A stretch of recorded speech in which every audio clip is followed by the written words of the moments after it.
कई बार जिंदगी में सुकून की बहुत ज़रूरत होती है। बाहर शोर होता है, अंदर शोर होता है, समझ में नहीं आता सुकून कैसे हासिल करें। मैं आपको एक बहुत आसान सा तरीका बताती हूँ। एक एल्बम आई थी जगजीत सिंह जी की और गुलजार साहब की। उस एल्बम का नाम था मरासिम।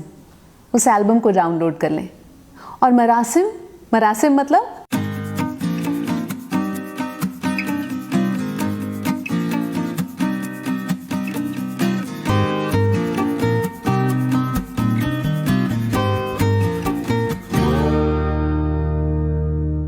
मरासिम इतना खूबसूरत लफ्ज़ है और इसका मतलब भी उतना ही खूबसूरत है। मरासिम कहते हैं रिलेशंस को, रिश्तों को या फिर कनेक्शंस को, जो जुड़ाव हो जाता है उसे मरासिम कहते हैं।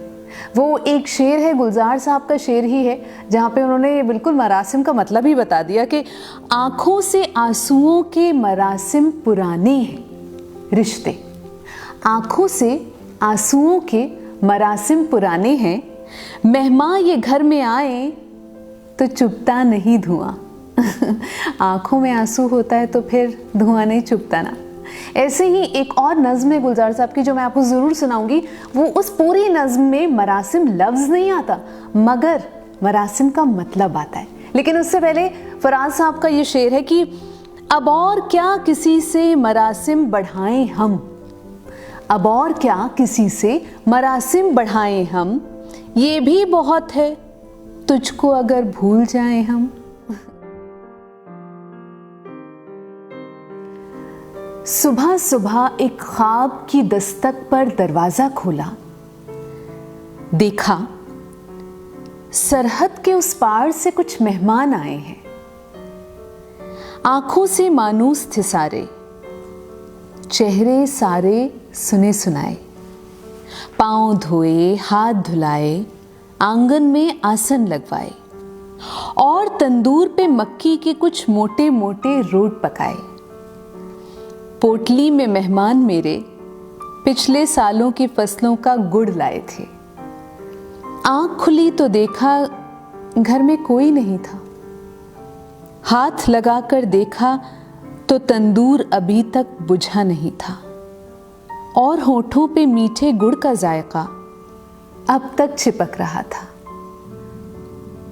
ख्वाब था शायद, ख्वाब ही होगा। सरहद पर कल रात सुना है चली थी गोली, सरहद पर कल रात सुना है कुछ ख्वाबों का खून हुआ है। इसी नज़्म में आज का दूसरा लफ्ज़ आया मानूस। मानूस का क्या मतलब होता है? मानूस भी एक बेहद खूबसूरत लफ्ज़ है। मानूस कहते हैं जिससे हम फेमिलियर होते हैं, जो जान पहचान का होता है, जिससे हम फ्रेंडली होते हैं, तो जिससे हम इंटीमेट होते हैं। मानूस जिससे हम घुले मिले होते हैं। मानूस हो गए हैं गमे जिंदगी से हम, गमे जिंदगी, जिंदगी के गम से मानूस हो गए, दोस्ती हो गई है हमारी। मानूस हो गए हैं गमे जिंदगी से हम, हमको खुशी मिले तो ना लेंगे खुशी से हम। मतलब जिंदगी के गम से इतने मानूस हो गए, इतनी दोस्ती हो गई, इतने प्यार हो गए कि अब तो खुशी मिलेगी ना तो खुशी से खुशी ही नहीं लेंगे। आज का होमवर्क, आप मुझे कमेंट सेक्शन में लिख के बताएं आपकी ज़िंदगी में वो कौन सा शख्स है जिससे आप बहुत मानूस हैं, जिससे आप अपने दिल की सारी बातें कहते हैं। कमेंट सेक्शन में या तो उसे नाम लिख दें या फिर उसे टैग कर दें।